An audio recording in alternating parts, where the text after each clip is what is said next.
Welcome listeners to Through the Sightglass, a podcast that dives deep into the fascinating world of craft beer and celebrates the incredible individuals who shape its vibrant landscape. Join us on a journey where we explore the nuances of this amazing industry and the remarkable people who contribute to its richness and diversity. And today we have the pleasure of, dubbed by many in Oklahoma, the kindest people in the industry, Matt and Katie. I apologize, Matt and Katie of American Solera. Thanks for making time for us. We appreciate it. Of course. Thank you all so much. Thanks. And I know that Austin just said y'all's names. Can y'all reintroduce yourselves and kind of say what y'all do here at American Solera? Sure. I'm Katie Godoy. I'm our operations manager. I'm Matt Denham. I'm, I think, head of brewing operations. You think? You I think? think so. I do a lot of stuff. I think we all do a lot of stuff. I don't think any of us really get hung up on titles. Yeah, Nice. wear many hats. Yeah. So many Just hats. just get it done. Yeah. I drove pint glasses to QT to meet our driver the other day. Oh, Yeah. nice. There you You go. just kind of do whatever you got to do. Yeah. Yeah. Yeah. Very Good. nice. So usually our first question is, what's your hometown or where did you grow up? Yeah, so I'm from St. Louis and, born in Houston, but spent most of my life in St. Louis. Dude, get deep. Oh, You're like I'm she's like number, what, 6, 8? I'm the eighth in test tube vitro. baby? Yeah, in Wow. vitro, like IVF baby in Texas. Yeah. Congratulations. Yeah, so I guess We like to brag about it. I don't it's know. pretty. She does. It's. I mean, I'm a miracle. You're a you know, miracle. for sure. My mom was 41 when she had me. My parents were living in Australia at the time. My dad was doing his residency there, and they moved back because Houston and Baylor specifically had a really great IVF program. Okay. And so they had tried to get pregnant for several years. It didn't work out, but. My parents are my parents. Many people have that follow-up question. But yeah, then we had to go back to get tested every year pretty much until I was 16. Wow. To make sure everything was okay? Yeah, Okay. they just didn't know if you'd be You were normal. So the they were number like, 8th baby born via IVF Yes. in the state of Texas. the state of Yeah. Texas. Wow. Yeah. That's wild. 1985. Yeah, that's Coming awesome. through. Yeah. Well, so your dad was Yeah. doing residency. Yeah. What type of medicine? For radiology. Radiology. Yeah. Very Yeah. cool. And in Australia? Yeah, that's where he did his residency. Okay. But both of my parents are American. My dad's from St. Louis. My mom's from Pennsylvania. But then, moved back to St. Louis when I was 3, and grew up there. Nice. Love that. Any siblings? No, they tried again after me, Okay. and it didn't work. But this is all pre-insurance, Mm-hmm. So yeah. But only child. Yeah. But it worked out. Yes. Nice. So you got to be, not only were you already kind of this beautiful medical miracle, but then got to experiment being an only child and doing all the kind of troubleshooting with that of being don't do that or learn this lesson. Oh, I mean, they had put, quite literally all their eggs in one basket, being me. So expectations were high, and I'm sure that really shaped my overachiever, people-pleasing type A, Okay. insane need for control. Yeah. Yeah. And into my adult life, definitely. That's okay. That's actually a good IVF joke. I wanted to compliment you on that. Put all the eggs in one basket. I was like, that's really squiddy. Yes. Really smart. That's wild. Right. Now on to you, Matt. I'm the exact opposite. My parents were in high school and got pregnant and had me. Hillbillies. Let's see. So that was Southwest Oklahoma, and then we moved. They split up. I moved to Texas. So I grew up in San Antonio, and then when I moved to Oklahoma, Late teens, yeah? maybe, yeah, Right after high school, pretty much? something like that, yeah. But I don't remember years. But yeah. So I'm I guess a Texas kid. I guess that's why I like Lone Star so much. Nice. Yeah. There you Yeah. go. Siblings? Yeah, I have a little brother, and then I guess my dad remarried and had kids. I don't really know them, but I grew up with a little brother Patrick, Gotcha. and he moved to Oklahoma probably before I did, and he lives in this wildlife refuge area that's beautiful and does all kinds of cool stuff. Yeah. Oh, nice. We're polar opposites, but man, he's a very chill, cool dude. He's a yeah. neat guy. Yeah. Very nice. Heck yeah. Very nice. Do y'all remember high school, maybe post high school? What were y'all doing? What were y'all's interest in different things like that? Oh man, I mean, high school, I was involved in pretty much everything, like cheerleading, Spanish club, Just doing it theater all. stuff, yeah. And then, yeah, just like I was booked. I was busy. Yeah, doing a lot of stuff. Now, you were playing sports? Yeah. So I think I started dunking in like 8th grade. So then like basketball was just like kind of a big push all through high school. Nice. It was fun, and I liked it. I always liked baseball more, but Okay. yeah. But you were tall, so you had to play basketball. Yeah, I grew His strike man, zone like would be a- huge. like a foot or something. I think it was like 6th grade summer or something like that. Ouch. So I was Wow. like really awkward for like a year, and then like kind of got it all back, and Mm-hmm. yeah, I just grew up playing sports forever. So yeah, it was fun. Yeah. What was life post high school for y'all? I didn't like college. She obviously, I think she'd still be in college if she could. Not my thing. Figured out like I didn't want to give a bunch of money to Sally Mae, so I just started working. Oh, Yeah. Did you start going somewhere? Like, where was that at? It's like, I mean, no, nothing like cool. It was just like a community Community thing. college. Yeah. Gotcha. Yeah. Where did you go? I forget. Where Yeah, so right after high school, I moved to Springfield, Missouri, and went to, it was then called SMS, Southwest Missouri State, and then changed to Missouri State my junior year of college. But so while I was there, I studied abroad in Spain. Oh, wow. And that was awesome and really shaped my the rest of my life, because then I loved it so much. I was like, I will find any legal way to move back here after college. So that's what I did when I finished my semester there, moved back. School ended up taking a little longer because it was the second semester they had run that program. So Okay, gotcha. I ended up I was going to graduate early, and then that put me a semester behind. My dad said, hey, what would it be, how much more school would you need to get a Spanish degree as well? And I thought, yeah, if I'm going to graduate late anyways, what's Might as well. another semester? So ended up taking 5 years, a long way, but ended up getting out with international business and Spanish degree, and then Oh, a nice. minor in econ. Gotcha. So And so did you move to Spain then? yes, and then I moved immediately back to Spain. Right. So then I was living on the north coast in the Basque Country, about 20 miles east of San Sebastian, like right on the French border. Okay. And I was there for 5 years. So that wow. was awesome. And the Basque Country is a little bit different than the rest of Spain, and it was a stark contrast from Valencia, where it's like sunny 300 days of the year, and there it was like rain, like mist, Okay. like 300 days of the year. So that was a hard adjustment.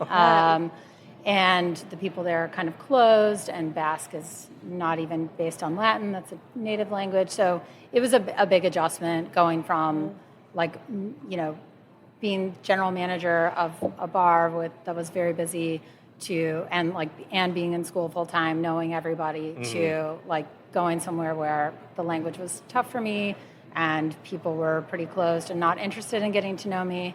But it sort of all changed when I got a job in the most popular bar in the town. And then my students, who were both 12 years old, because I was teaching at a middle school, and I had 45, 50-year-old students, because I was also teaching English in a trade school. They were all my customers, and then almost immediately I knew everybody in that city. So, Oh, nice. So you kind of like ingratiated into the community. yeah, then it's like, the bars all are the catch-all there. And so so that's the, sports game, or, obviously the soccer game, or, breakfast, coffee, dinner, dancing late at night. So, so then there was like everybody, all walks of life knew me. Yeah, it's Yeah. like a hub for cultural information from everything from like gossip in the town to like major things that are happening. Totally. And I just think it's like, they don't have basements there. So like the streets and the bars become like hangout spot? The hangout place. Yeah. Okay, gotcha. And even like groups of kids will like rent a little, like what is otherwise probably a storage unit, or just like a teeny tiny office, like commercial space. And that's like Their the hangout. basement, Yeah. Yeah. Yeah. Oh, that's so funny. wild. I love that. I have a lot more questions for you after the Sure. podcast. Yeah. Matt, what did you do? So you said you just wanted to get started working. What was Yeah. that? What did you get into? Oh, man. All kinds of stuff. What did I do right after that?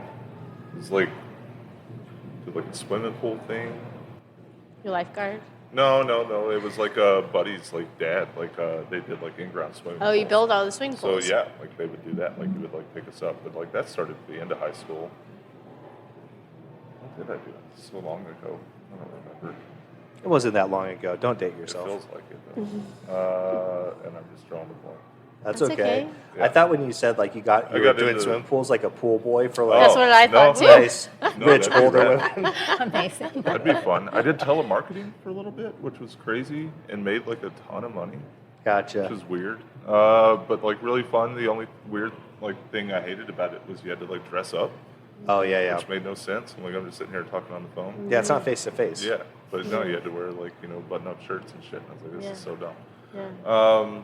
But that was easy, and I really liked it. Made a bunch of money, and then like the place didn't own the building or something. They lost their lease and it closed. Oh, And I gotcha. think that's how I got into like restaurants, Right. and then like worked in like kitchens, and realized like there's definitely no money there. The first time I got like a 25-cent raise, I was like, this is rude.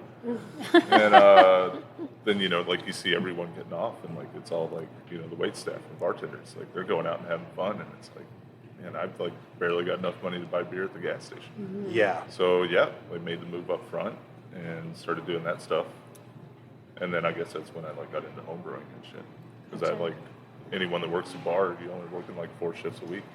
Oh, You yeah. got- you got spare time. Spare time and spare money. Yeah. Do you remember your first craft beer that you had, with the beer that you were like, oh, this is interesting? Yeah, it was Fat Tire when it used to be in the real pretty like bottle with the bicycle and the flowers. Yeah, and, like, beautiful real amber heavy bottle. glass. Yeah. Yeah, it was. That was in high school. It was my girlfriend's mom had got a 6-pack of it with some friends, and they hated it. They're like, "Here, take these." Because That's so everyone down there growing up, I mean, you drank Shiner or Lone Star. Oh, And okay, it was, gotcha. Like Lone Star Light is like pretty much what all the kids drank, and then like if you're a senior, maybe you drink the red ones. Oh, yeah. There you go. Tough. Yeah, Yeah. the real. Special. 5%. Yeah, but I mean, people are 100% brand loyal down there, and I think that's why like Texas is so big, but you don't see a gazillion like craft breweries everywhere. Like, dude, Absolutely. they stick with it, Yeah. and it's like, I mean, I have friends that their grandpas drink Shiner, their dads, them, their kids are gonna drink it. That's just That's the all way they it is. drink. Yeah, It's hot. Lager City. dude. Yeah, Yeah. and Lone Star is amazing. I mean, Yeah. I had several yesterday. Yeah. Yeah, I think it also speaks to like the Texas passion that they have for Yes. things, all things United States, but Texas as well. Dude, yeah. Where it's like we will live and die for this. It doesn't matter what you say or what else you offer. It's like Yeah. this is what we do. Yeah, I grew up Texas. I feel Yeah. that. I see Yeah. that. I resonate with that. But I did move out, and I see like the outside of it too. Yeah. We've done 2 podcasts in Texas, and we'll come back in like early spring and probably do some more. So interested to talk to more breweries in the Dallas and Austin area. Yeah. So we just released our 2 Texas podcasts this last 2 weeks. So it's been interesting to talk to them and hear kind of their culture and what they're doing and like their demographic. So totally vibe with what you're saying about sticking with one brand and some of the stuff that they're doing to educate the people and their communities and different things. So that makes sense. So Yeah. one stuff for you. Do you remember your first craft beer experience or any beer that stuck out to you that you were like, I love beer now or I like beer? Yeah, so I sort of I was managing a wine bar in Springfield, and then that owner decided to purchase this bar down the road that was kind of it was called the Bar Next Door, and it was a little bit maybe of a hippie in a nice way. Okay. A little Yeah. just Beating its could own use a drum? good scrub. Oh, And it just needed to be cleaned up a bit. Yeah, And yeah. so anyway, so he purchased that, and I think we put in maybe 30 handles, which Oh, wow. obviously at the time, I mean, this was 2005 or 6, Yeah. 2006. 30 handles. So there That's just a lot. wasn't, That's a lot. there wasn't like a lot of variety even out there at the time. But I remember one of my reps for Goose Island was this really wonderful, smart woman named Brooke. And that sort of just like seeing her in that role and how educated she was about beer and how she talked about beer and passionate, that really sort of maybe like piqued my interest. I don't know that I ever like fully set out to be in restaurants and bars. It was more of like easy. I like talking to people. I, am interested in food and drink. I like to cook, but I never really envisioned that it would ever be a career path. It was more just like, oh, this is sort of the thing that keeps me going to the next thing. But they always ended up just staying bars, like even when I ended up moving to Spain. So picking out that list for the bar, that was like an Irish pub, or it's still around today. So that was interesting, just given the landscape at the time, and Missouri being, kind of the Wild West of beer. But so that was pretty great because Anheuser-Busch walked in. I mean, keep in mind, we're opening another location a block from the other open location. And so you thought I would have talked to somebody, or one of those reps would have made any effort to try to get their beer on. And they just showed up to the soft open with like a Budweiser and a Bud Light handle and a Clydesdale's calendar. Oh, wow. And I was like, you're late. You missed it. Like they're full, right? And the guy just looked at me and he was like, this is a college town. You're never going to make it without Budweiser. And I was like, watch me. Yeah. And so we had a great relationship with the Coors distributor, and they really funded a lot of our, were helpful with like different promotional materials and stuff. And so I did not carry Bud Light. We sold. I mean, it's just like kind of funny because we ended up going through. I think at the peak it was like 8 half barrels of like Coors Banquet a week. 5 of Coors Light, 5 of Guinness. Like it was a busy. That's a lot. Bar, and we were selling a lot of beer, and it gave me great joy. And I'm from St. Louis, and I love Busch. It. Yeah, for sure. I mean, I think. I think they make a great quality product, but it was the arrogance. I was just like, no. So anyways, so that was like sort of like the first like dip into like craft beer. And then I ended up managing, after I moved back from Spain, like started managing the first craft beer bar in St. Louis. And there I had, it was from New Belgium. There we had 57 handles. And again, this is like 2011, so still pretty early. Yeah, to have that many handles. Yeah, and so I remember having New Belgium. It was from their Lips of Faith series. It was a sour that they had called Kick. And then they had like a more amber version. That was like a blonde version. Okay. And then they had another one called Clutch, and that was like more amber. But I remember tasting it and being like, whoa, I haven't had anything. But it was sort of like that moment, like it clicked. Mm-hmm. And I was interested in beer, but, didn't know too much about them. And then that sort of reframed. And then Lauren Salazar was coming to St. Louis a lot and was good friends with the owner, and met her. And she was, so it was like sort of like seeing these really powerful women in the industry, like throughout, my, younger years, was like, oh, yeah, I could do this. Or I didn't, but it was also the same month that Civil Life, Four Hands, Urban Chestnut, and Perennial opened also in October of 2011, which is when I started working there. So we had all of our launches for those brands. And then I saw how those 4 breweries ended up being so different, having unique identities, and like getting to know all those owners and just how unique they all could be, and really, but still friendly and collaborative.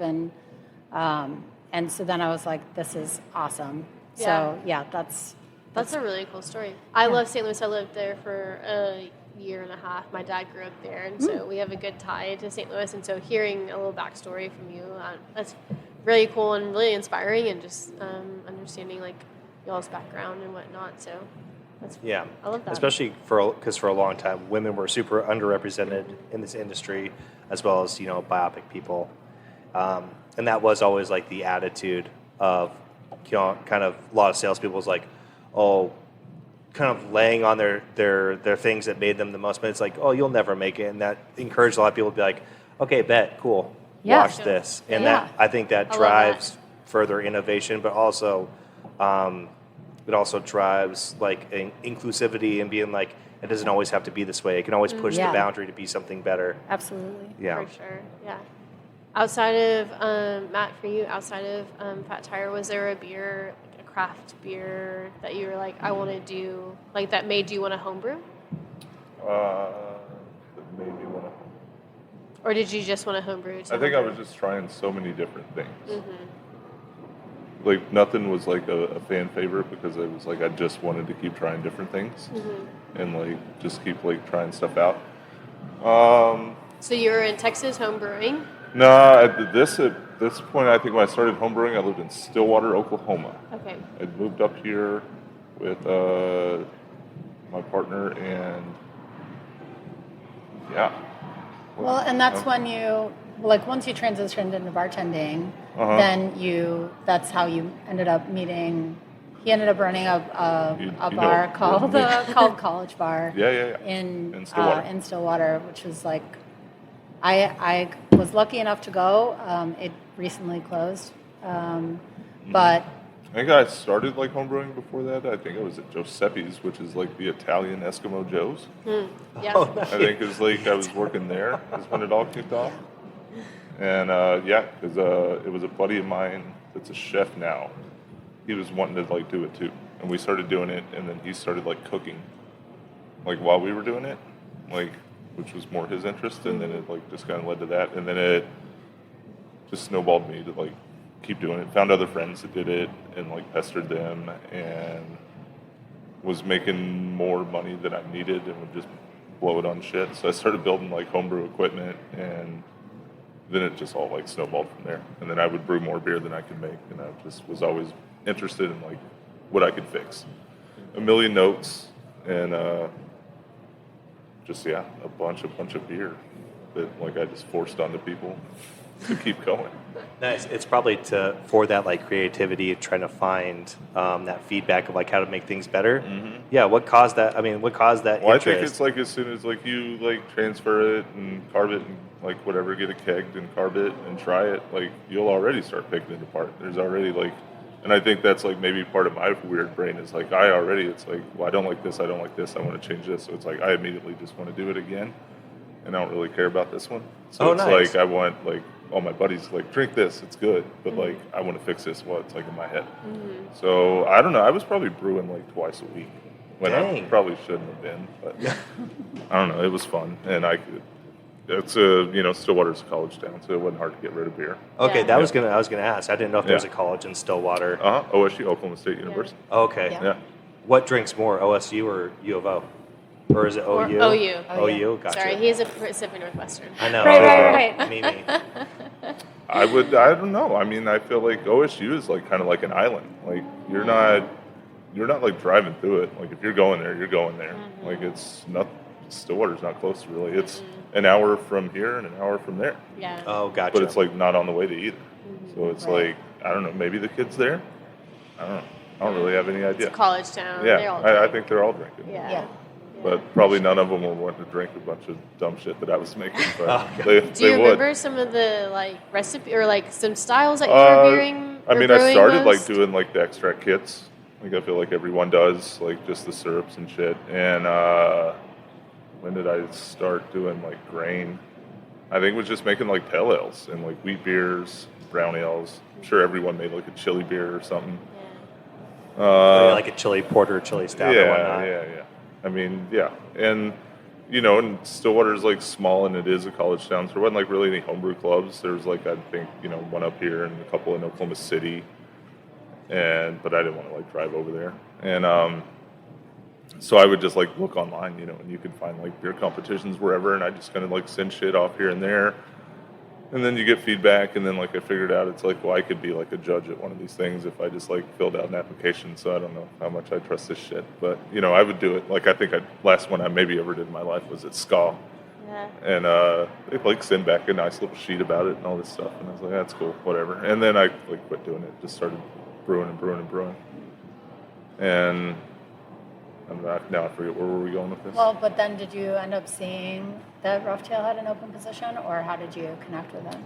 That was later on. Well, it's like because I was running that bar, and that's how I met Wes at Marshall and like a bunch of other like Oklahoma like beer guys, because like I think we had like 20 tap handles, and it was all like craft beer stuff, and so like I just got to know everyone through that. Yeah. So then, did you apply? You found a place. Is that Roughtail? Is that where you started brewing at an actual brewery? Yeah, I think I homebrewed for 6 years, and then I don't know. I think it was just like being in a college town and getting tired of like bartending and dealing with like younger kids. It's like I feel like anywhere else, it's like you get older crowds and people change, but it's like college kids. It's always going to change, but they're always going to be like new 21-year-olds. Yeah. So it's like always like a new like you're watching some those attitude, phases. Someone throwing up, someone like Yeah. watching like people like learn how to drink and shit for the first time is like only fun for so long. Right. Yeah. They start off with the hard alcohol, and it's like, okay, now I'm getting drunk, so I'll switch to beer. And you're like, okay, cool. Yeah. That's not how it usually goes. And then like someone coming in and they're like, oh, make this shot. I'm like, what's that? And they're like, well, my uncle makes it at the lake. I'm like, well, the fuck do I know what that is? Like, I don't like. It's just annoying. Yeah. But it's fun. Stillwater's a great town. I love it, and I can't say enough nice things about it. But so like the dude who owned that had a big barn behind his house, and that's where like I started brewing. Like I built like a electric like Herms setup. I don't know why. I just thought it was cool. That's and, awesome. Like had all that. Like bought some old refrigerators so I could like start controlling temperature. Because it's like homebrewing. You're throwing shit in the closet, and you can only do so much. Yeah. And then met some buddies that had like built really cool shit, and it's like, oh, I can do this, and just went from there. And then like the Roughtail thing popped up, and I was like, just found out I was like about to have a kid, and I was married, and I was like, what a better time to like Just started cut brewing your beer. salary in half and go make beer. Nice. Yeah. Yep. But had a very supportive wife at the time, ex-wife now, still super supportive. Was like, dude, do it. Like, you want to do it, and has always been behind me. She's like doesn't drink or anything, and like still super supportive. Yeah. Yeah. I think especially lot of for it to her. somebody like you, and we've only known you throughout the years, again, just popping in here, you seem like such a creative and driven person, and I think a lot of those people that lie in this industry, it's like they always had better jobs before, but there's something in them where it's like this is fulfilling to an extent, where it's like that's why I choose to do this. I could go do something else that isn't Makes as more fulfilling money. and makes more money, but every day going home, still kind of feeling like I'm not doing my full purpose. And I feel like, I don't know. Brewing is obviously like a job that everyone's like, man, you don't make any money, but I think you can. It's just like it's hard. Mm-hmm. It's a lot harder than it is in a job, but. Yeah, for sure. So you were at Roughtail. For how long were you at Roughtail? 4.5 years, something like that. Like for a while. Yeah. Like one of the, I think, Tony and Blaine started that. I want to say maybe their first employee was Dave, and then I think I was like right after him.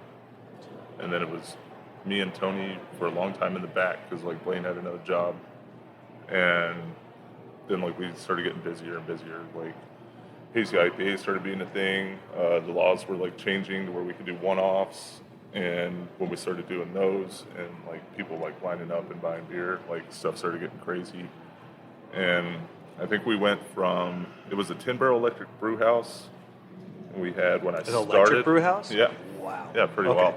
I want to say we had 2 30s and then 6 10-barrel tanks when I started. And then I think when I left, it was something like 15 30-barrel tanks and like 2 10s, something. Gotcha. It was nuts. Like, I mean, we fit everything we could in that building. Oh, yeah. And it was like maxed out. Yeah. Yeah, it got wild. Yeah, and now it's even crazier. Yeah. We haven't been there built this a new year, place, but yeah, and, it's it's just huge. big old tanks now. Yeah, It's huge. Yeah, it's wild. But it was cool to like see it grow and to see it go from like that little bitty thing, like what they are now. It's like watching a pretty kid neat. grow up. You're like, oh, nice. Yeah, it's awesome. I'm Yeah, happy. nostalgic. So after Roughtail, what were your next steps to being here in American Solera? I mean, I put in my notice there to come here. So they did you like know it was opening, or was it already open? No. I don't even think they need me. I even asked him whenever. No, Chase offered me a job. And, You didn't think they needed you? Yeah, I got here, and no, I mean it was Sam, Ryan, and Caleb were in the back, and they brought. I think it was just because like the IPA trend and like how well we were doing there, Oh, okay. and like Solera is obviously like a very like sour, like Yeah. forward brewery at that time. And I think he just wanted to get into that. And that's how I ended up here. Gotcha. And now we make a ton of IPAs. And It other all is stuff. in life cycles. Can you Yeah. talk about the name American Solera? Kind of what that represents and the ideology behind it? I mean, Chase has a funny story about it, but I don't want to run it because I can never remember it right. But I don't even know. I've only heard him tell it a few times, but it's You good. can give a synopsis, and then we can correct it as needed. It was like, I mean, I think a lot of it was like his passion for those style of beers, but then it was like he thought it would just be funny or something for it to be like American Solera because it's like mainly, Like it's French, Dutch, yeah, Belgian. yeah, Uh-huh. and like German people. So like I mean, like a lot of breweries like wouldn't do that, and he was Right. just like, oh, it's like I don't know. Chase has always got like a little dig or like something. And I feel like that's how like a lot of our like silly beers are. It's like if it makes us laugh, like we're 100% into it. And We're a big like fan a lot of of the them deep are like cuts. Yeah. And like their jokes are like nobody gets. Like Yeah. we've done multiple But it makes us laugh. beers for the movie, or not for, but like inspired by the movie Heavyweights, like Disney movie from forever ago with Ben Stiller. And so we have a beer called Fat Camp, which is Yeah. like a stout, and then another one called Salami's Off My Back. Yeah. There's the kid literally has like salamis taped to his back because they're smuggling in food to this like overweight children's camp. Oh, that's hilarious. Yeah, but it's Yeah. like most people don't remember that Remember line. that. Yeah. You know, Yeah. It's all personal, like inside yeah. jokes within Yeah. the company. a lot of things. Yeah. Yeah. Yeah. That's honestly sometimes the best because it is nice to have a joke, make it laugh. And when you get to tell people that story, some people find it amusing, like, oh, that's great. And then some people kind of just walk away confused. And both reactions are still great. Yeah. Just Oh, like, totally. yeah. Yeah. For the release, like we had Heavyweights like playing on the televisions, and there were like this group of like older people. It was like a Wednesday, Yeah. or whatever, and they're like, "Turn it down. What Yeah. are you? Like I'm not here for this. Like what's this, right?" So we had to like stop playing it. Yeah. Sorry. Yeah, It's no, like, that's for the it. most part, it's like we just made, so many one-off beers. It's like, I mean, even if it was a miss, it was like, it's gone in a couple Well, of we'll weeks. sell it out, and- and then we'll move on to Yeah. the next thing. Yeah. It was We'll pretty forget about nuts. Which is honestly some of the best ways to run a brewery. Yeah. Yeah, I mean, we're putting out like, 2 to 4 new beers a week or Yeah. something, and it was just like, I don't know, whatever. And not even like, I think some people might say that and think, oh, okay, we're taking whatever batch, we're pulling a 6-barrel off, we're, doctoring that up with whatever adjuncts, and yeah, that's a new beer. No, these are like, I'd say 95% of those were packaged. So this is like new label, new art, new concept, new promo, Yeah. just like, it was, The work up to it was a lot. yes, there was a lot of like planning and logistics involved in making sure that could happen. Yeah. And then that's also like kind of a confusing way for the customer base where people are like, I've been here, oh, I love this beer, oh, great, well, you'll never see it again. But we probably have something like close. Similar. So that's the way it was for a long time. And we've, recently signed with a local distributor. We were just self-distributing. Well, And so congrats on that's- that. Yeah, it's good, but it's also presented, some just new and different challenges where, we're having to, We have timelines and like yeah, kind of have to like do things on a schedule. right. We've been pretty loosey goosey for a long time. Yeah. And it's Yeah. been fun. Now you have like Yeah. orders to fill. Yeah. Correct. Like you have to Yes, do yes. this. Yeah. Yeah. Before it was like, like we send something to like, North Carolina or wherever. It's like, it's usually just like stuff that's like done where it's like, hey, this is going to be done next week and it can be part of that order. Mm-hmm. But yeah, like Yeah. now it's like, hey, 10:30 on Thursday, he's going to be here. It's like, oh, okay. Yeah, every Thursday. I know. You guys are growing up. Yeah. Well, it only took us 8 years. So, Katie, how did you get to American Solera?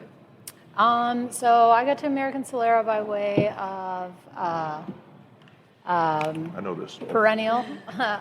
So yeah, in my when I was in St. Louis working for the restaurant group, that's how I met all those owners. And It was a pretty large restaurant group, so we had a bunch of different concepts, and at one point we were asked to like host a beer festival or like put on a beer festival for St. Louis Craft Beer Week, and I got noticed that was, I guess, my job. Like, say 6 weeks before the festival was supposed to happen, and That's I didn't. when you got noticed? Yes, and I didn't Wow. know anything about how to do that or whatever. But it was so they ended up running the festival. I want to say for maybe 6 years total. I ran the first 2 or 3 of them.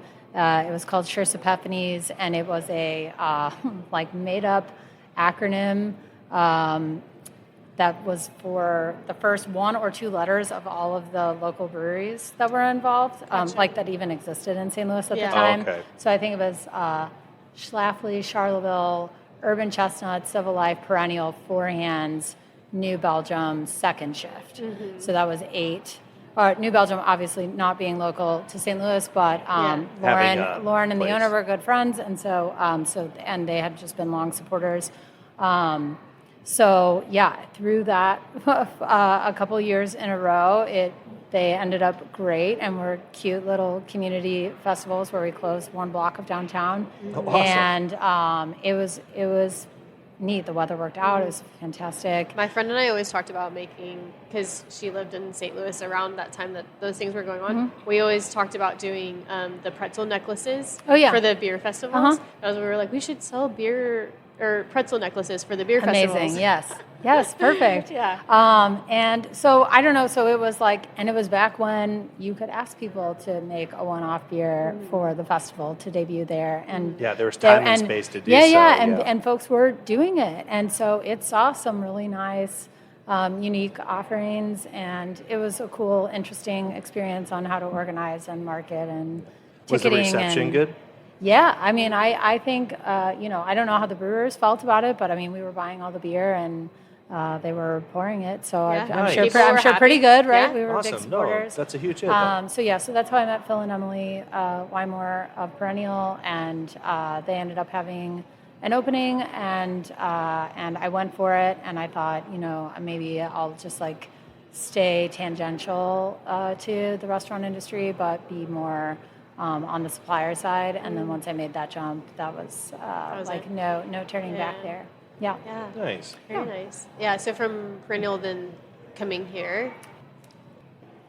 Starting with Solera January of 2020, and then Having like COVID happen. Yeah, I having think- COVID happen. I think I have your business card. I think so, yeah. Because we came here during COVID. Yeah. And I don't know why, but we ended up talking. I think you showed us this space. I think we brought some think beer. we brought yeah, some I brought beer beer. from Dave at Fort George Yes. to drop off. Yeah. And that was my first time meeting Matt. Yeah. And So- you guys hadn't opened the Bub's Burgers. Yeah. But we were standing in the back, Yeah. right? We were standing yeah. in the back, and that was Yeah. like an event space and stuff. Yes. Yeah. So yeah, that was like I had just gotten back from Croatia, and we were gonna go to a Soloneso concert That's that awesome. night. Yeah. So that's like why we ended up having to leave. But Gotcha. so yeah. So anyways, it was just like kind of a funny like start, or like not funny, but Matt and I happened to be in New York at Other Half's Pastry Town. Like March 7th, I want to say was the date of the festival, March 7th, 8th, something like that. And yeah, like the airports were weird, like people were wearing masks, we were staying in Chinatown. The festival itself had like tons of hand sanitizer and gloves, and this was all like so early. I mean, people were talking about it, but what they were talking about on the news when we were there was, people being discriminatory on the subway to like Asian Americans and things like that. It wasn't really about the virus itself. There's a lot of more just like fear-mongering. shifted blame. And so like I didn't really, I mean, even at the festival I was like, this is overkill. This is weird. They had shirts that said like, I survived Pastry Town. And then that next weekend was Tampa Bay Beer Week. And so that was like, it was supposed to be, Cigar City and Green Bench and all of those, like Hunapoo Day, and like those got canceled. And like Perennial had staff down, everybody had staff down there. It didn't even end up happening. But so it was like so strange to like come back, be on like a plane almost alone, staying in like the epicenter. We didn't get sick. Thank God. But it was like, it was just like such an odd time, and then everything shutting down and like letting go of all the staff that I just met. Really, it's like bizarre. Yeah, we got engaged March 13th. Whoa, And yeah. March 15th, I was still his boss called him at Freem.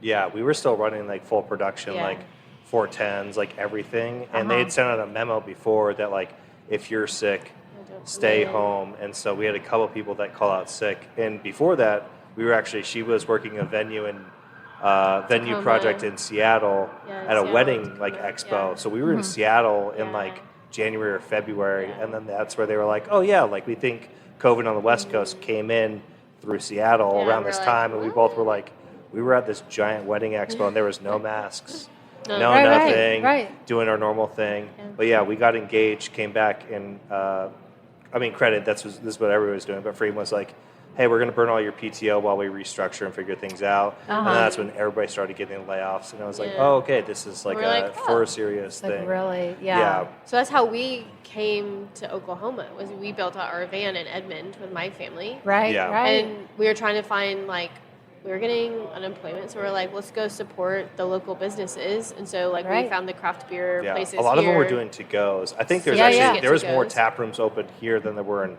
Yeah. Oregon. A lot of places in Oregon you only did to-go, Mm-hmm. and so we did a lot of that. But so we were able to actually like sit in and like a have couple beers places. Yeah, but we got a lot of to-go stuff as well. So that's how we found. Well, he knew of y'all, but I'd never been to the top room, Oh, yeah. obviously. Right. And he'd never been to the yeah, top room either. perennial Right. Stone Yeah, Cloud. But it was yeah, the go to people those at places. Stone Cloud. They're like, you should check out the guys in Tulsa at American Solera. And I had seen your artwork Yeah. and seen your Yeah. beers and best of craft beer magazine and right. stuff. So Yeah. that's when we made the trip down. Yeah, for sure. And we've been, my family's in the area, so we always come back and Totally. do all the Oklahoma, craft beer. It was just so great because we have such a different experience on the West Coast. So it's always great. Like I grew up in Texas, and I told the two places in Texas that we've interviewed previously for the podcast, and we'll do more. But it's wild to know that there's craft beer places in Texas because growing up, I didn't know of any, and there probably weren't any. So I didn't grow up around Right. craft beer, and then there's these amazing craft beer places that you can go now, in these cities that I grew up going to, that I went to college in, and all this stuff. So, it's just been really cool to see just the explosion here in Oklahoma and in Texas as well for the craft beer, and just the uniqueness. I feel like American Solera is very unique, and so different than some of the other craft beer places as well. So I enjoy it. So. Yeah. I was going to say, you guys are in an interesting spot, and I think just like Oklahoma, you're in this hub to be able to go to the east, to the south, and to the west. Does that play into a lot of the things that you do here in terms of beer or style or even how you operate? No, I think it's just Chase is born and raised here. So here we are. Oh, okay, gotcha. Yeah. But he was pushing the envelope with Prairie He as was. far as doing. No, I mean, yeah, Yeah. he's traveled, he's done a bunch of things. But I mean, why we're in Tulsa, I think it's all off their family. I mean, it's it's just Chase and Erica. There's no investors or anything. It's Right. they own it. Oh, Yeah. nice. Okay. Yeah. Yeah, her family lives here. This family lives here. Their brothers and sisters are all close. Yeah. It's, There's not a lot of bureaucracy. when I started, true. this It's was a lean a staff. very, very family oriented staff. Her mom Nice. and dad have done so much stuff here. Her sisters, all Yeah. of them. Used to Chase's come up mom. and fill crowlers. Chase's mom still comes and waters the plants Every once a week. Thursday. Yeah. Oh, Yeah. nice. Yeah. So it's their family Love is that. always around. Yeah. Gotcha. Been here, and I think it's cool. Yeah, I think they do their Thanksgiving dinners here. So Rad. they're hey, How we got cool this is big ass that? place. The space Yeah. is definitely Yeah. very homey, comforting, Yeah. and Yeah. inviting. Yeah, very. Yeah. I remember the first time we walked in, I was like, "This is cool." Yeah. I'm like, "We're in Oklahoma. Yeah. This is cool. I want to hang Yeah. out here." Yeah. As far as go ahead. I think the first time we were here, there was a person who left their car not parked or in park. And it You were knocked- here We when were the here. theater got knocked over? Yeah. Yes. Yes. there was these gym bro guys. It Oh, looked like for they had sure. just They come were from working out and absolutely flexing shredded. their muscles, and they were just sitting right next to it, didn't move, and they were watching everyone, all these I don't know, all these like smaller Fit people but not shredded people. It's Yeah. like trying to move it back. if all of them went outside, there like, was no need "Come for a on. forklift. They probably could have just got an Could have extra done workout this, you in. gym bro. Like, come Yeah. flex your muscles. And they were like, no. Yeah, for the listeners, there was a large decorative Italian foeder that's pretty tall, painted like teal. It's still there. Out front. Yeah, out front. And this gentleman apparently had, there used to be a barbecue food truck next door, and I guess the story is, I mean, so we share a property line with the brewery yeah, right next door. Yeah. So it was in front of that. Like to paint a picture, Right, we share a right, parking yes. lot. There's a brewery literally next door to us, barbecue truck. His Right. car rolled into it. yeah, and he just like had to get them ribs, I guess, and he just kept it. He didn't put it in park, and it just rolled in. Oh, so he literally Yeah. saw it, kind of just threw it in neutral and hopped out the door. Well, I don't think he meant to throw it. I think he was Yeah. older. I think Okay. I think he meant to put it in park. Yeah. I'm sure, but he Yeah. did put it in neutral, and it just like rolled. Well, Thank it's Into the goodness also- it city. didn't break any of the big Oh glass my windows gosh! in front. Or like our gas meter is literally a foot from where that fell. I mean, Yeah. it's so close. Yeah. Like I don't even know what would have happened there. Yeah. Yeah. But I did see you guys had a boo-boo over there on that wall. oh Was it- yeah, someone drove into the brewery. Yeah, I got a call on a Saturday night Has it from been one a of year? from one of our shift leaders. Well, it was like say 2 days before Christmas Eve. Oh yeah. So yeah, not quite a year yet, but essentially, yeah, got a call. It's like, hey, someone drove into the building. It was like right after we had closed, so no one was in the building. You know, the driver wasn't hurt, but I had just taken an edible, and I was like, oh no, like I was like in bed, ready to go to sleep. You know, I was like, Yeah, oh, your boat uh-oh. is like relaxing and like So ready yeah, to. so I called the owners, you know, let them know what had happened. I was like, I don't know if I should go. I don't want to drive. Yeah. But you know, I really had just taken it, so I was like, I'm gonna go for a little bit. I Yeah. probably got an hour. Yeah. Oh man, it was a mess. It had knocked over like we had all these full barrels on our like winery side, but so it like smashed all those and leaky beer everywhere, and yeah, it was pretty rough. And it was cold. It was so cold out too. So big hole in the Exactly wall. what you need right before the holidays. Yeah. But honestly, it was probably like the best place for someone to have hit. Yeah. I guess Totally. in Yeah, the yeah, scheme yeah. of things, like no glycol lines, nothing like critical to the operations of the brewery. So Yeah, just we like were literally structural. open like the next day at noon. Like they had it totally back together by 2 a.m. Cleaned up Gotcha. more. Yeah. Yeah. That's so wild. That's so wild. Okay, so I want to focus on some of the types of beer strategy. How do y'all plan out what y'all are going to brew? You said you release 2 new beers every week or around that. Like, how do y'all decide what y'all are going to brew? I mean, before like distro, it was just whatever we wanted to, whatever sounded cool. Yeah. It was a lot of like Matt and doesn't Chase really like spitballing. work well with Katie's like plans a lot of times. Well, Me and Chase get excited and we'll just like talk about shit and it's like, hey, like make me this label and I'll do this. For instance, I want to do Solera Nevada, like a fresh hop West Sounds Coast cool. Pale Ale. That name is great. That's so great. I think it's funny. yeah. It was never like planned. It's never been thought of until like 3 or 4 days ago, and like it'll become a reality. Yeah. We'll do it. Yeah. It's Yeah. done. So Yeah. yeah, Solera Nevada. not a lot of planning and hardly anything. Oh, gotcha. Yeah, I don't want to burst anyone's bubble. I know a lot of like my brewery buddies are planned out months, quarters, years, whatever in advance. I can maybe tell you what we're going to do most of next week. Yeah. And then after that, who knows? I don't know. Yeah. That's good. I think Whatever it's seems the cool. American Solera Yeah. style. Yeah. I know, like for sure now, like we definitely have to have like these like 5 or 6 like core beers. So it's like if I get that in the tank, whatever. But yeah, I'm gonna like just make whatever you think people want to drink. It's fun. Yeah. Usually it's like, have we planned an event around it? And like, have we said that we're going to do it? Okay, this is the day it has to come out. There you go. A No. lot of times that's because Chase's wife, who's my boss, Erica, I mean, her and I are pretty similar in that she's really a planner, and you know, Chase is very creative, so is Matt, And so, they're sort of on the creativity, formulation side, and we're kind of on the execution. Okay, well, we've told these folks that it's going to happen on this date, or hey, we already committed to this festival, so we got to ship by X. So we'll figure it out. But we work well together, and I think that helps. I mean, it's very small.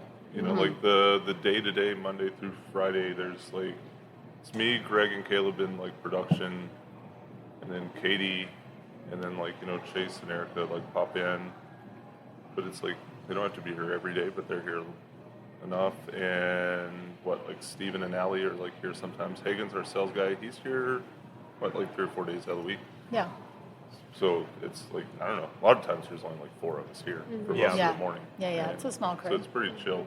Well, it sounds like all your work styles and how you guys work together is very complementary. Yeah. Yeah. Oh yeah, Greg likes to get in here early and start doing his stuff. Dude, he'll be here at 5:30, 6 in the morning. He's ex-military, dude. And then yeah. Caleb So he's got his after routines. that. Yeah. And everyone kind of everyone knows what we need to get done for the week, and it's I don't care when you start, whenever you want to start. Right. It's as long as they're on the same page and they get their stuff done. You don't need to be here till 5. Nice. Right. If you can come Get in it and done. get everything done. Yeah. Yeah, cool. Get home. Yeah. Well, we love to ask this question. If you guys had a piece of advice to give your younger self, not dating you at all, but what would that one piece of advice be? Me? Shit, I don't know. Yeah. Start making seltzer 10 years ago. Yeah, and be no a millionaire. shit. That's true. Yeah. That is For true. real. Now it's NAs and RTDs Dude, are so the easy. biggest thing. But if I could have got ahead of White Claw, I wouldn't be sitting here right now. Yeah, fair. But I mean, to be totally fair, seltzer, or we have a sports drink inspired, seltzer-based Austin beverage. talks about it all the time. And He tells everybody. Quench, It is and great. it's delicious. The color is and great. It's Watching Yes. it being made is great. It's People wild. are, I mean, it's really what has gotten us into a lot of dives. Because obviously we're not competing on, and folks that are trying to get a light, easy breezy lager, they're getting something macro, they're getting something big, they're getting something cheap. Yeah. That's checking those boxes. Certainly they're not going to spend the extra $3-4 to get a craft Pilsner, because why? That's not really the audience. But Quench has done very, very, very well for us We're at Buffalo Wild Wings. Yeah, and we just launched. Oh, that's awesome. In 10 Buffalo Wild Wings in the state. That's huge. They got their delivery Friday, and Who would have thought? yeah, and so so it is very funny.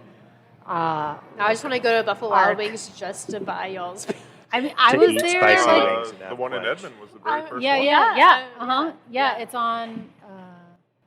Well, anyways, I'll look up the address later, but so it shouldn't be too far from y'all. And Well, we're driving back- Portland. There is the, Portland? The street that they're on is called Portland. Oh, okay. Yes. Well, we're driving back I was tonight, like, so we they're might as in well just Portland? go Yeah. and get Buffalo Wild Wings. They have and lunch some specials. It's very Yeah. good. I haven't been since college. It's very good. I'll go Yeah. just to I was drink y'all's impressed. Quench. Yeah. Yeah, Yeah, for there you sure. go. I love that. I had a couple of questions. How did they decide to open a second location in Edmond? So y'all are here in Tulsa. We had Edmond is just right side of Oklahoma. For Right. a lot of our people may not know where Edmond Yeah, is. correct. Yeah, it's an hour and a half away. Yeah. So it's we used to be out west of town, in an industrial park. There was a sandblasting place next to us. There's a dump, I think, behind us. The river was right behind us. No foot traffic. No. Really no industrial foot traffic. area, Very, very yeah. industrial. Very awesome. You could do whatever you wanted out there. We loved it. But people didn't. And people didn't want to come out there. You had to cross these train tracks to get out there. And it was an unloading and loading area. So Okay, it would gotcha. just stop. So you would get stuck for literally hours. Yes. And there wasn't anything you could do. Yeah. And that was the worst, is to be getting off work and to hear that fucking train, shit, and then Yeah. just be stuck there for another hour. Yeah. God damn it. But so that's why I don't know how familiar you are with Tulsa, 18th and Boston area. We opened up that was Sobo, South Boston, little bitty building, 20-person occupancy, had a big patio.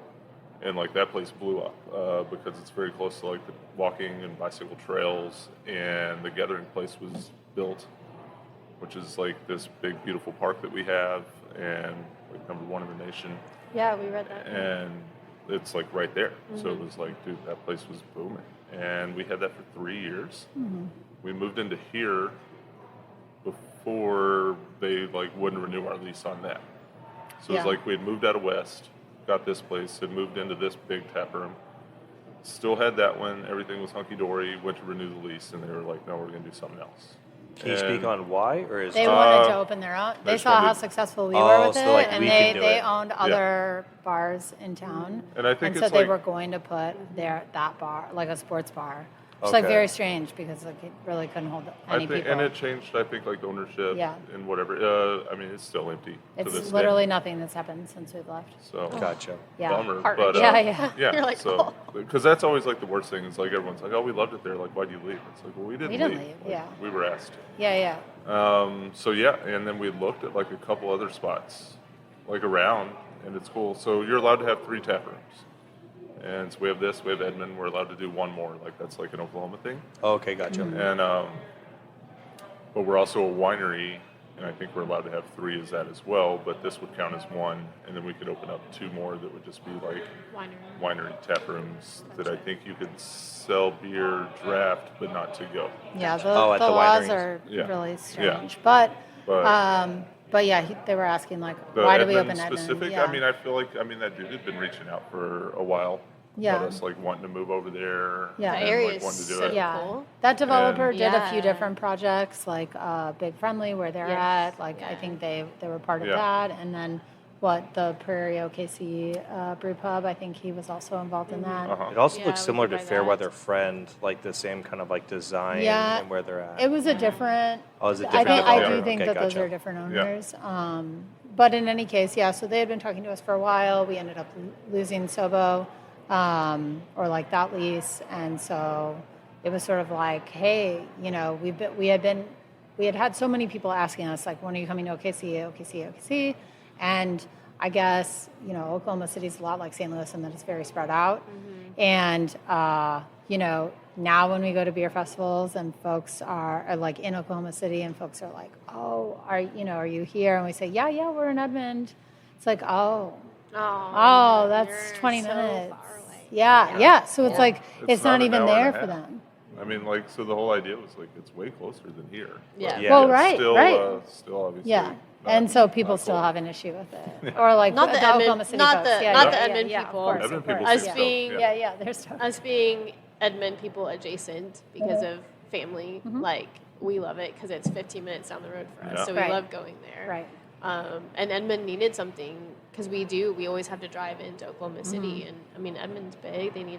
There's a couple breweries, but we like y'all, so we like to go y'all. Yeah. Yeah. So the Edmond location is great. So It's so cute. yeah, it is cute. I So love that I think that was our first reel that we posted on our Instagram was the Edmond location Oh, of y'all's awesome. spot. Yeah. And since then, I mean, we've posted like 30, I think. Yeah, since more for the then. podcast. But the For Piquette, podcast, with the wine Piquette. crystals Oh, yeah. was Yes. always that was so, and it was Yeah. so tasty too. Yeah. It was so Yeah. I loved tasty. it. Yeah, so it's great for us and our family Yeah. whenever we Yeah. come to visit. No, that's awesome. But still love coming to the Tulsa because it's nostalgia for us too. Yeah. Sure. So It's adorable. I've Yeah. seen a lot of tap rooms. That one's pretty stinky. Yeah. No, yeah, it's it's, great. so cool. I mean, and again, Oklahoma. I'm like, oh, this Yeah. is just cool. I'm like, Yeah. y'all are cool. Like, I this is do awesome. love that we're not afraid of color. And I Yes. think a lot of people, it's funny because it's both a blessing and a curse. Like I tell everybody, hey, we're way more well known outside of here than we are here. Yeah. We go to beer festivals all over, which is like very fortunate. But no, there's like a lot of folks that, we have new people that are coming in every day. And I think for some folks, the color is offensive somehow. Or, I love that we're, open and you can't be all things to all people. But Yeah. man, I would love to be. We have, a great selection. It's once we started doing the wine, and which we had a good selection before of like things that we were bringing in, Yeah. but wine, hard cider, hard seltzer, beer, of course, and then within beer, like every style under the sun. I want to do great classic style as well, and like be able to get the tried and true, like older drinker. And that's also like what I like to drink too.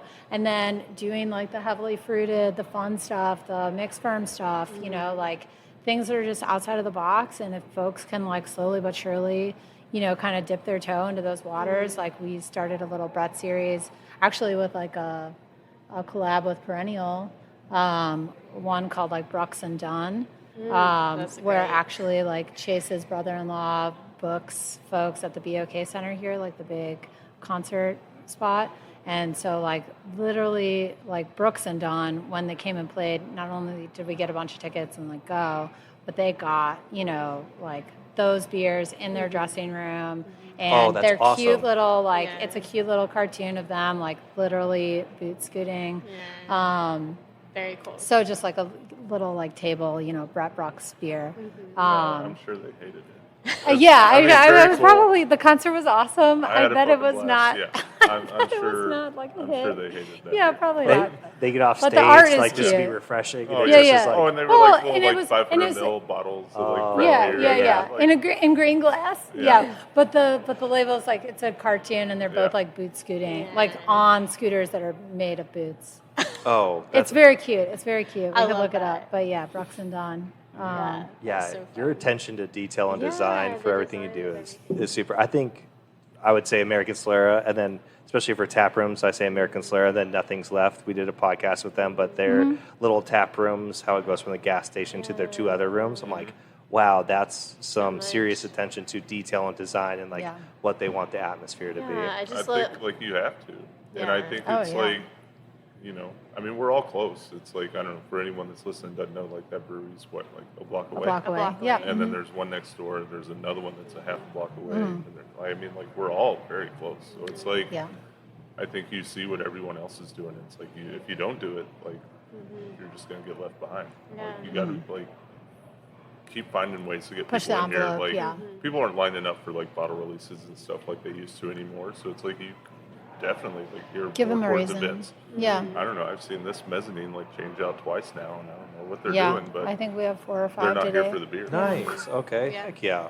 Yeah, no, for sure. Events All right. and stuff like that. Usually for the last little bit, we just like to ask you if you have any events or releases coming up. Time is yours to things. share that. Yeah. Fun things. Oh yeah. Well, this we're coming. turning 8. Yeah, It's our yeah. anniversary. So we did a little collab with some of Matt's friends own a Daylight Donuts in Skytook, and so it's donut themed this year. So we're celebrating 8 sweet years next Saturday, a week from today. Oh, that's And exciting. so yeah, we've got 4 donut-inspired beers, like both for the art and like for some of the adjuncts. So yeah, barrel-aged barley wine, you know, 3-year barrel-aged barley wine, 2-year barrel-aged stout, like a double IPA, and like our But popular it's like like fruited beer. chocolate like maple Long John is like the barrel aged stout. Oh, wow. Cinnamon roll is the barley wine. He's salivating over here. Yeah. I think. The fruited like sour The thing fruited is goes like well, it's like blueberry banana, so like kind of like muffin-esque. Oh, nice. Yeah. The IPA just has a cool label, but it's just IPA. Yeah, Gotcha. yeah, Yeah. yeah. No Talked donuts about doing like involved in donut hole that, yeah. pills. But yeah, like Chloe's coming in and like bringing like little donut holes to like Yeah, go they with have the 4 different beers. donut holes to Oh, pair. for yeah, taste with? Yeah, Nice. yeah, yeah. And then we totally like just ripped off their like logos and stuff, and like we have like American Solera shirts with like the Daylight Donuts thing. Oh, yeah. nice. Yeah. No, you're paying homage. Yeah. Yeah. Yeah. Correct. Dude, I mean, Artistic big shout. license. We Yes. Yes. we all go Not there. illegal. I mean, me and Chase both tell you best Daylight Donuts in towns, like 21st and Harvard, best sausage rolls. Nice. Like we all like go to like ones we like. Yeah. Are all big fans. Yeah. That's very exciting. We'll Yeah. we'll be on our way to St. Louis, so maybe we'll stop through Ooh, on our way and say yeah. hi on our way to St. Louis. Yeah, Yeah. please do. And we're releasing a couple of them like during the week. So Yeah. Oh, nice. Very cool. Yeah, like the only thing that's on Saturdays, but like the barrel aged stuff. yeah, Yeah. both those beers. But Very exciting. Yeah. So after that, so we'll be posting this in a couple weeks. So is there anything like future related that y'all want to talk about that y'all know of? I think we're gonna do like Fobab. I think we're taking like really old barley wine and like really, really old barrels. And what Yeah. are they? They're like 20-something-year-old barrels? yeah, that the base beer was in. Yeah, I forget. Trying to do that, something else. But yeah, we have our first tent at Oktoberfest here in Tulsa, which is like yeah, crazy. a really big deal for Yeah. Tulsa. And if you're listening not from Tulsa, consider coming because it's 5 days and like Damn. apparently the second I heard once the 4th. I've then now I've heard heard, it's yeah, the like, second. it depends on who you whatever, but like largest Oktoberfest outside of Munich, and they have Wow. it like 2 weeks, 2 or 3 weeks beyond Germany's, because they fly in. All those bands are like flown in from Germany. It's been run by River Parks for like 25, 30 years. Wow. So it's sort of like a Great Taste of the Midwest situation where like they've nailed it, they've got it down, they know how to run it. It's really well, like crowds, porta potties, like long lines, and paying for beer are all probably like my biggest pet peeves. But I've gone every year and really, really, really enjoyed myself because they do Damn. such a nice job. Like it's very clean and very well run. So yeah, Oktoberfest will be so we have our ours. own tent, and that's like That's pretty very cool. very badass. very Feels different exciting. than, Yeah. like, our normal life. Like, I mean, like, Yeah. we do beer festivals all over, and it's like, Yeah. you know, like I was just at like Green City, that's 2 6 barrels. Yeah. That's easy. Yeah. This is like, I don't know, like I think we'll go through like 100 barrels of beer. 100. Fucking Like, not crazy. even Like, a no joke. shit. Yeah, Like, yeah. it's nuts. That's That's insane. That's amazing. That's a Yeah. huge project. It's insane. Well, that's so exciting. Yeah. Yeah. We'll definitely put that out for we don't have that many kegs. you don't have that many kegs. You'll have to get some more kegs. Yeah. Yeah, because we've done several here in Oklahoma, so y'all will post before y'all's Oktoberfest, so that'll be super exciting for all the Ooh, cool. Oklahoma listeners, Yeah. close by listeners, Yeah. I think as well. So come check that out. And maybe you could come do a podcast like from the tent, maybe Oh my before things get gosh. rolling Oh, or that'd be something. awesome. I don't Yeah, know. that'd be cool. Actually, we'll probably do it towards the end when everybody's Oh yeah, hammered. yeah, and just- you're gonna come just back. kinda like yeah, Bourbon for Street sure. question people. Yeah, there you go. There you go. Yeah. Yeah. We That's shall wild, see. yeah. We shall see. So thank you all so much Awesome, yeah. for having us. It's been so great talking to y'all and hearing Yeah. y'all's stories. It's always good talking to friends. Thank Yeah. you. Yeah. Thanks We for having appreciate us. it. Yeah. Thanks for the Cheers. beer. Oh That's yeah, Yeah, yeah. oh, delicious. it's Paying delicious. homage to Dwayne at Bridge and Tunnel in Astoria, Oregon, for giving us that beer. So Yeah. Delicious. yeah, cheers, y'all. Thank you. Thanks.